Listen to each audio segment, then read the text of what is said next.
तुमची एखादी अशी केस आहे का की एखादा मुलगा खूपच वात्रट होता, आई वडिलांनी सगळ्या आशा सोडून दिल्या होत्या, त्या याच्यातून सुद्धा तो परत आलाय? आता एक गंमत सांगते तुला की एक 5वीतला मुलगा होता, 11 वर्षाचा मुलगा 5वी 6वीतला होता. त्या मुलाला आई वडिलांनी आणलं आणि मला सांगितलं की हा वाया गेलेला मुलगा आहे, हा कुणालाही मारतो, कुणालाही उलट बोलतो, आरडाओरडा करतो, शाळेत खूप मारामाऱ्या करतो, आम्हाला उलट बोलतो, याचा आवाज अगदी शेजाऱ्या पाजाऱ्यांना ऐकू जातो. आमचं वर्कशॉप चालू होतं.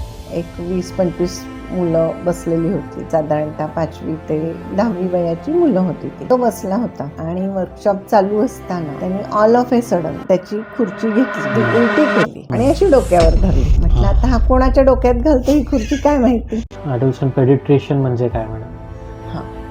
म्हणजे किशोरवयीन मुलांचे बालरोगतज्ञ. ॲडोलेसंट एज ग्रुप म्हणजे 10 ते 19. 10 ते 19 ह्या वयामध्ये मुलं अशी फारशी आजारी पडत नाहीत दिसायला, पण त्यांची ब्रेन डेव्हलपमेंट होत असते. मी डिस्लेक्सिया थेरपिस्ट पण आहे. माझा स्वतःचा भाऊ हा डिस्लेक्सिक होता आणि मला लोक हुशार समजायचे, पण तो माझ्यापेक्षा हुशार होता हे मला मान्य होतं. म्हणजे त्यांनी जर पुस्तक वाचलं तर ते पुस्तक बंद करून तो पूर्ण बोलून दाखवेल, एवढा इंटेलिजंट होता. पण पेपर लिहिताना तो पहिलं अक्षर लिहायचं टिंब, पहिलं अक्षर लिहायचं टिंबा. मग तो आळशी आहे असं लेबल करून त्याला टीचर्सनी मारलं. ठरवलं की त्याला लॉला जाऊ देत, त्याची ओरेटरी चांगली आहे, बोलतो चांगला. पण लॉ मध्ये पण तो थिअरी मध्ये फेल झाला आणि व्हायवा मध्ये फर्स्ट आला आणि फायनली ही कमिटेड सुसाईड.